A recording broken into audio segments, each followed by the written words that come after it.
You are listening to the Home Service Business Success Show. We have been accelerating the path of success for home service companies since 2011. Sometimes the most profitable clients are not always the most expensive clients. It doesn't matter how the end user gets it, we're all selling time and material. And there's an emotional roller coaster that doesn't get addressed sometimes when we continue to tweak pricing. The customer should not be punished because we suck at operating. No, OSHA, you did not hear that. I didn't. Hey, my friends, welcome back. Kenny Chapman along with Chris Crew, Home Service Business Success. So great to be back with you, my man. Good to be here, Kenny. And more importantly, season 2 is quickly starting to come to a close. I'm a little bummed out, man. I always enjoy this time I get to share with you, but more importantly, the opportunity for you and I to give back to the industry through the podcast.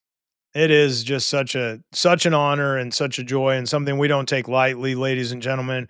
Always open to your feedback, your thoughts. We're going to roll. We have committed to season 3, so we will do another season. Obviously, we have several more episodes yet to go in this season, but we want to only show up for what you want us to show up for. So continue to give us this feedback and vote with your listenership, as well as giving us the raw, real feedback that we need. And today we're going to talk about pricing, Chris. And, this is one of the interesting thing in 31 years of being in the contracting space. It's as relevant today as it was, when I did $12,000 in revenue my first year as a dead broke drain cleaner and had $40 for a main line with a clean out and $55 if I had to go off the roof. No, OSHA, you did not hear that. I didn't get up there and string cable by myself with nobody down a roof vent or anything. My drain cleaners are loving that shit right there, just laughing along with us. But pricing is just, I think, so underutilized still today. And it's kind of like, the management studies in the 80s that said we're in this productivity time and the technology movement is going to give us all this time back. And now we're in this space where it's like, my gosh, we've got incredible pricing softwares and break-even calculators and real-time data that we get all day, every day, and we're still priced incorrectly. Like, what are we doing as in the home service space, and why is it that we have such a difficult time, and how, where do we attack this thing from, bro? Somebody got their friend's price book from another market and was like, heck yeah, let's run with it. Or they got some pricing tool from one of their friends that's got an error in it. And, oh man, that one true. This stuff happens, man. And it just goes back to pricing is not something that you set and forget. And that's the key. Yes. Let that land, ladies and gentlemen. Highlight that. Pricing is not something that you set and forget. It's an ongoing, moving, living, breathing thing, isn't it, bro? Well, we're in the retail industry, Kenny, and that's the key to remember. Retail stores. Think about this, and I want you to this is one of the cool things, right? I'm gonna go back and date myself a little bit. Before there was a digital price book, think about the expense of adjusting your prices in the field. Oh man, yep. You had to get all your price books back out. You had to reprint, redistribute, and it was a massive undertaking. And today, with software at the click of a button, we can do it. And yet we hesitate to do the things that need to be done. And there's certain leading indicators that would let us know that we need to do that. Now, I'm not a big fan of changing it all the time, but I mean, Kenny, I drove past a gas station one day and the next day the prices on the gas were different. Yeah. And it's because the cost to get that fuel there, and I don't want to get into the semantics of that, of what drives fuel cost and whatnot. But when the cost of a delivery of goods and services go up, if a business and everybody downline doesn't react to that, it comes directly out of profit. Yes. There's nowhere else for it to come from. That's everything else has its place. And I think that's the key. And, one of the things that to honor for the industry. Like, this can feel overwhelming. Like, when we talk about we are in the retail space, and I'm glad you mentioned that. And as a reminder, that was a shift for my own thinking when I went from I'm a service company to I'm a retail company. That really changed the game for my own thinking. And I believe, it was around Frank Blau, one of my biggest mentors, really kind of taught me that concept. And then John Ward really reinforced that for me. And in a retail environment, pricing does change. And it Mhm. and it changes not just on cost of doing business, but also on supply and demand. And Mhm. so, we have clients and we see people that change dispatch fees, sometimes based on 3-day call boards. And sometimes dispatch fees are higher if my 3-day board's full, and sometimes they're lower if it's not. And it's dynamic pricing, and we're not here to talk about all that. What we are here to do is to remind you of how important pricing is when we talk about profitability, because last episode we're talking about big rocks in the expense categories. But if your price isn't right, it's really hard to get everything else to fall into line because it's from the top, right? Because that's where it all starts, right? Like Exactly. if I don't charge correctly, I may have to work. Well, here's a great example, Kenny. When we go variable cost and fixed cost, outsell your expenses is how you become profitable. But if I can price myself correctly, I may not need to sell as much to cover my fixed overhead, right? Yes. But if my variable expense is out of line, I'm going to have to sell more to cover my fixed expenses because my variable cost, every example we used in a previous episode, every 50 cents of my dollar goes out to buy equipment and labor. Well, if that's actually 60, now you've got to sell even more to cover the fixed expenses that you've got in your business. And so when you account for fixed expenses and variable expenses correctly in your pricing strategy, you're going to be set up for success. You've got the recipe at that point. And I think you said, let these words land, ladies and gentlemen, when Chris said pricing strategy. Yeah, I'm old enough to have been around the time and material days and the flat rate and this, and then it's upfront pricing because that sounds better than flat rate. And there's all of this stuff that goes around it. But if we really break it down to getting simple, you have to charge more than it costs to operate the call, to run the day-to-day operation. When you turn the light on in the morning, you turn it off at night, and whether you're, somebody in your own team's answering the after hours, however it works, it's as simple as it's got to cost less to run than what you generate in revenue. And that was, last episode when I was talking about the income statement on my health, that's what it comes down to. And so rather than getting so hung up on, well, I've done it. I like to your point, I implemented, all the way back to Maurice Mayo days in 1998. I went to flat rate pricing. What's that? 27 years ago, I think I became a flat rate contractor. Like, and they had three price books: $80 an hour, $100 an hour, and $120 an hour. And I charged 40. So I said, well, I guess send me the $80 one because and, and and they shipped me all these books. And the next thing I knew, I put them in my guys' hands and said, okay, this is how much we charge. And they're like, what, why, and how, and what? So pricing strategy is not just about how much you're charging for it.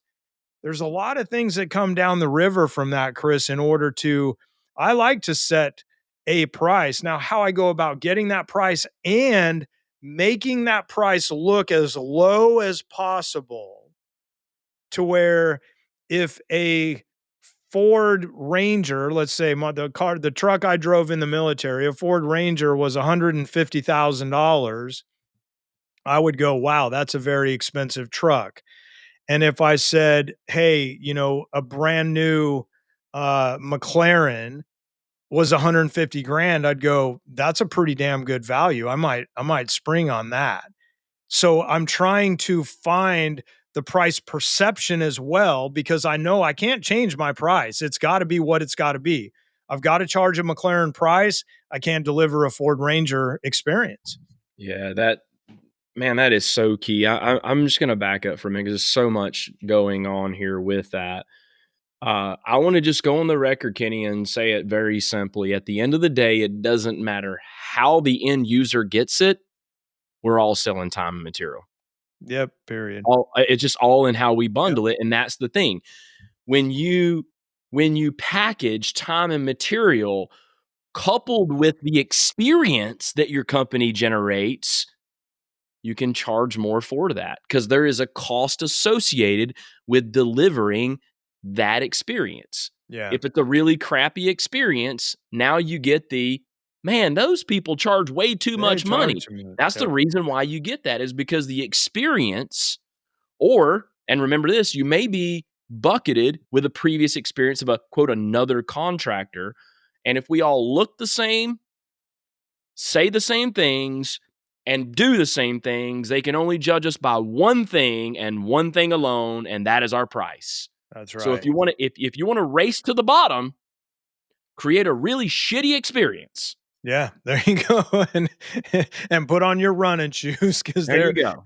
there you go. And, and with that, I think it's important too to remember, like, some of the things, like, there was a run in the home service business as education got more prevalent. And, when you and I started in the contracting space, there were two places to get information, period. And that was it. And you went to one of those two places, and you went to one and I went to the other. And I'm grateful that we both went the directions that we went.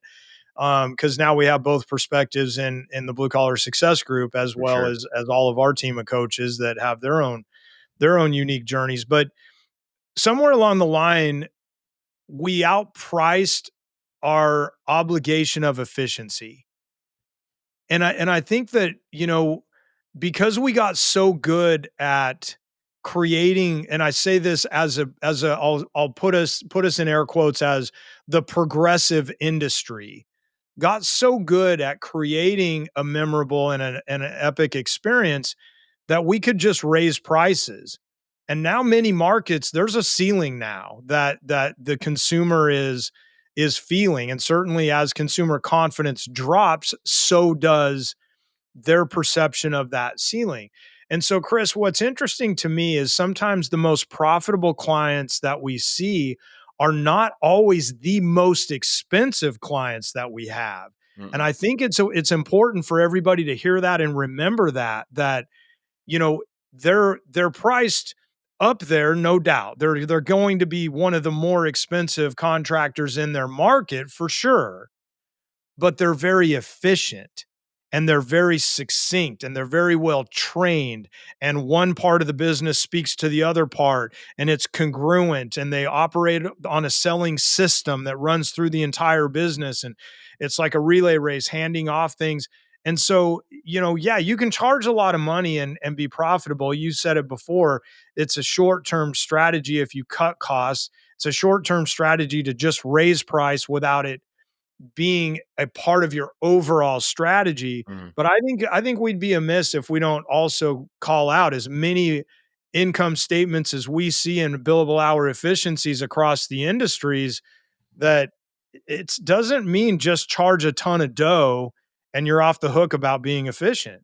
Well, yeah, that's really, really good. The customer should not be punished because we suck at operating. Yes. Yeah. That's an easy way Bingo. to say it, right? That's It's one like, way to say it. I and, like that said and I'm well. gonna go back to it. Yeah.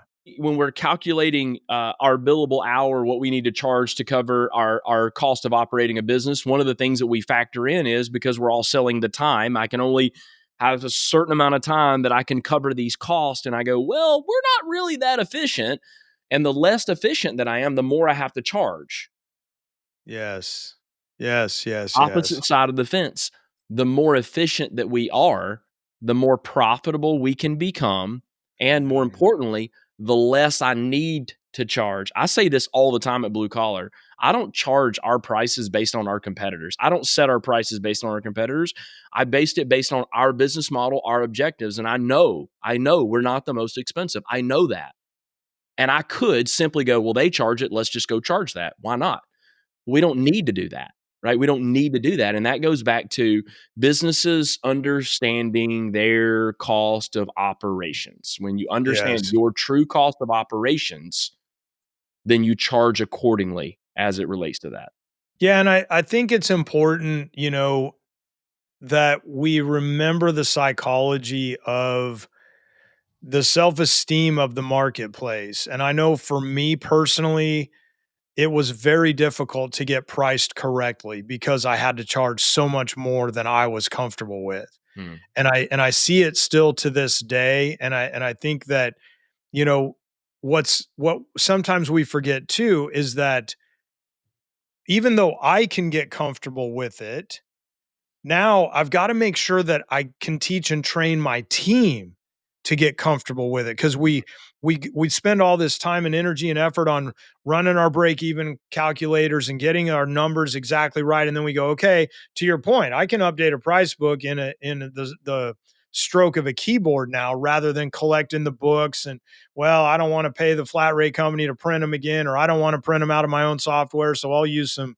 everybody pass out the whiteout and we're going to shift this one and do the, like my favorite Mexican restaurant that I go to. That's a little, what do you call it? Taqueria in Scottsdale. And they just go, oh, hey, beans went up in cost. So now they just white it out. Now it's $5.50 for that instead of $4.50. Right.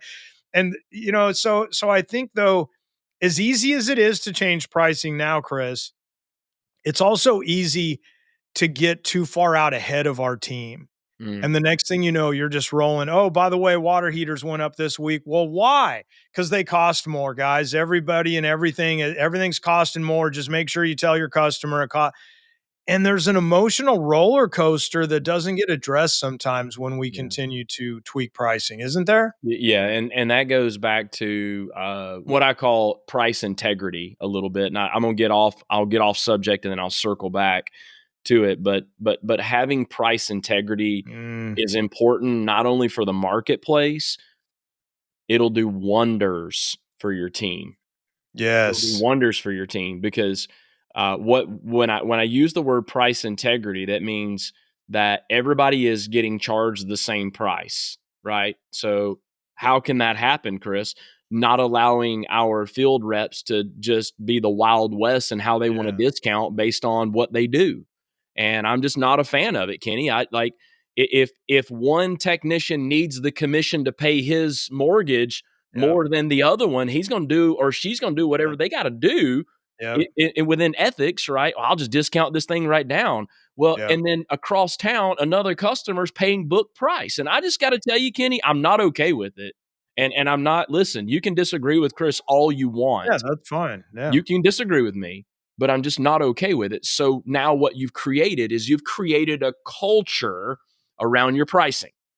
So now when I come back and go to your point, hey guys, water heaters are now $2,000 or I don't even tell them. All of a sudden they add it to the price book. They're adding it to a job and they're like, whoa, our price of our They're water like, heaters whoa, went I up. didn't even know this went up. I Yeah, didn't even good know it went point. up. So communication is key, and how you communicate's more importantly the best thing you can do because one of the things we do here, Kenny, the Blue Collar Success Group, we teach our clients to conduct what we call the cost of doing business training with their team so that they Yeah. fully understand. It goes back to the more our team understands, the more they can support it, the Yes. more they can get behind it. And when your team doesn't understand it, they can't support it, and that brings down confidence. So now Yes. now close rates are affected, add-ons are affected, all of these things. And so when we're looking at pricing our services, helping our team to understand why we charge what we charge, worth its weight in gold. So when I have a price increase,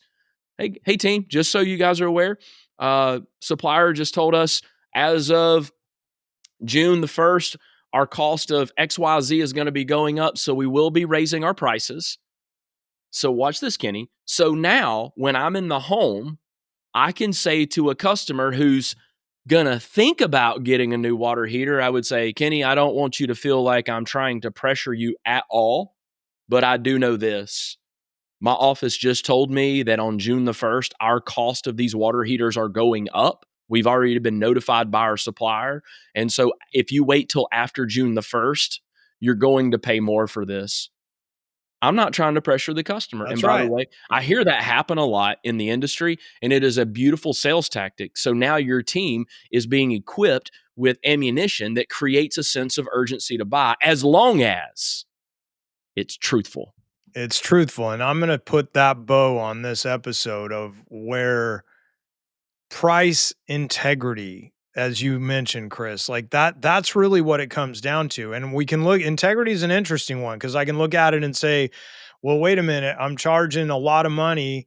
And I can look at it and say, I don't have price integrity because I'm not willing to charge what I'm worth and charge what it takes to pay my team and to have the benefits that they deserve and all, because price integrity all of a sudden becomes an internal conversation. Because could I charge you less? Yeah, I could penalize my team and take away benefits and charge the customer less. I believe the customer should pay for everything that they're responsible for in my business model, but they shouldn't pay for anything that they're not. That's my lack of efficiency and my cost of doing business. So focus on your pricing. It drives your profitability. We're so grateful you're here. We're going to do another one on profitability. Chris, always great to be with you, brother.